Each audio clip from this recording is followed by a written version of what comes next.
শেখ হাসিনা গত 15 বছরে আজব আজব কিছু চিড়িয়া আবিষ্কার করেছেন বা জন্ম দিয়েছেন। তার মধ্যে একজন হচ্ছেন বিচারপতি শামসুদ্দিন চৌধুরী মানিক। এই মানিককে নিয়ে কম পানি ঘোলা হয়নি, অনেক ঠাট্টা মশকরা হয়েছে। অনেকে প্রশ্ন তুলেছে যে এই ধরনের বিচারপতি তাহলে উচ্চ আদালতে ছিল, তাও আপিল বিভাগে, কেমনে সম্ভব? যাই হোক, সেই বিচারপতি মানিক হাসপাতাল থেকে ছাড়া পেয়েছেন, ছাড়পত্র পেয়েছেন। হাসপাতাল থেকে ছাড়পত্র পেলেও তিনি কিন্তু প্রকাশ্যে আসছেন বা বাড়ি ফিরছেন তা না। ওনার ঠাঁই হচ্ছে কারাগারে। তিনি কারাগারে যাচ্ছেন, কারাগারেই যাচ্ছিল। কারাগারে ঢোকার পথে তার শারীরিক অবস্থা দেখে কারা কর্তৃপক্ষ মনে করলো যে না, এই লোককে হাসপাতালে পাঠানোর দরকার। পরে সিলেট মেডিকেলে পাঠানো হলো। পরে দেখা গেল তার শরীরের নিচের অংশে আঘাত, মানে অন্ডকোষে আঘাত পেয়েছে এবং একটা অন্ডকোষ ফেটে গেছে। তো বিষয়টা খুব জরুরি এবং খুব স্পর্শকাতর জায়গা। তো দ্রুত তার অপারেশন করা হয়, হাসপাতালে তাকে রাখা হয়। তারপরে এখন সহি সালামতে ভালো আছে। এখন কারাগারের জীবন তার শুরু হচ্ছে।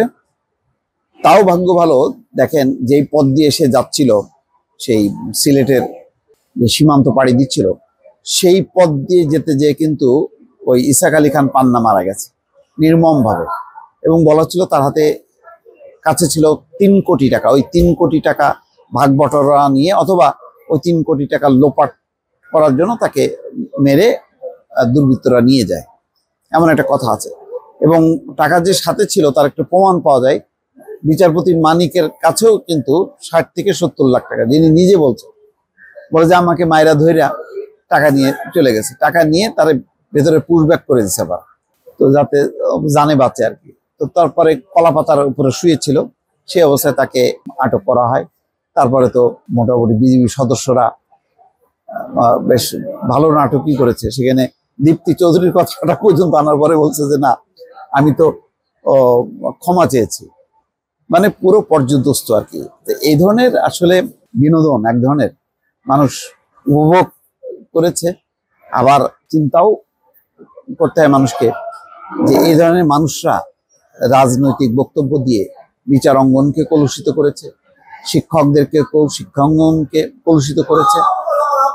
আর বিনোদনের সবচেয়ে বড় মানে গোপাল ভাঁড় ছিল একটা, ওবায়দুল কাদের। তার বক্তব্য নিয়ে যে পরিমাণ সোশ্যাল মিডিয়া খুললেই ট্রল হয় তার নানা বক্তব্য নিয়ে। তো যাই হোক, এখন মানিককে ছাড়পত্র দেওয়া হয়েছে, তার শারীরিক অবস্থার উন্নতি হয়। বৃহস্পতিবার দুপুরে মেডিকেল বোর্ডের সিদ্ধান্ত অনুযায়ী তাকে ছাড়পত্র দেওয়া হয়। এটা বলছেন যে ওসমানী মেডিকেলের অধ্যক্ষ শিশির রঞ্জন চক্রবর্তী। শামসুদ্দিন চৌধুরী মানিক চিকিৎসার জন্য তাকে মেডিকেল বোর্ড করা হয়। তার সভাপতি ছিলেন শিশির রঞ্জন চক্রবর্তী। আচ্ছা, তিনি বলছেন যে সাবেক বিচারপতি এখন অনেকটা স্বাভাবিক ও সুস্থ, স্বাভাবিকভাবে চলাফেরা করতে পারেন। ঘা শুকিয়েছে। সার্বিক পরীক্ষা নিরীক্ষার পর মেডিকেল বোর্ড তাকে ছাড়পত্র দেওয়ার সিদ্ধান্ত নিয়েছে।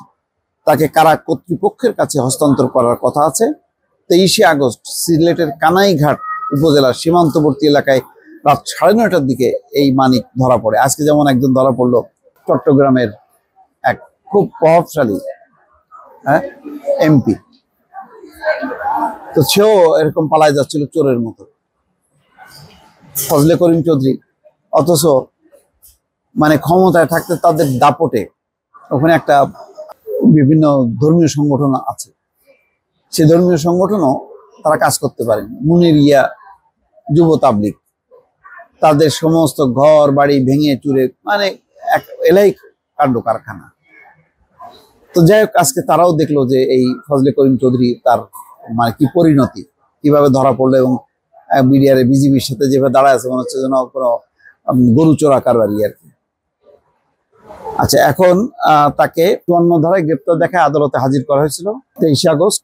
আদালতে প্রবেশের সময় আদালত প্রাঙ্গণে থাকা দলবদ্ধ কিছু মানুষ শামসুদ্দিন চৌধুরীকে বেধড়ক কিল ঘুষি মারেন। অনেকে ডিম ছোড়া, পাশাপাশি জুতোও নিক্ষেপ করেন। কেউ কেউ শামসুদ্দিন চৌধুরী নাম উল্লেখ করে স্লোগান দেন, তাকে শারীরিকভাবে লাঞ্ছিত করেন এবং পুলিশ তাকে ঠেকাতে খুবই কঠিন অবস্থা হয়। তো যাই হোক, এখন শেষ পর্যন্ত তাকে অন্য মামলায়, সে তো গ্রেপ্তার দেখানো হয়েছে, এখন তাকে ওই হাসপাতাল থেকে কারাগারে। তো এরকম আদালতে হেনস্থ হয়ে মানে একদম হাসপাতালে গিয়ে কারাগারে যাওয়ার ব্যক্তি বোধহয় সম্ভবত তিনি প্রথম এই আওয়ামী লীগের মধ্যে আর কি, আওয়ামী লীগের যতজন আছে। দর্শক ভালো থাকবেন, আল্লাহ হাফেজ।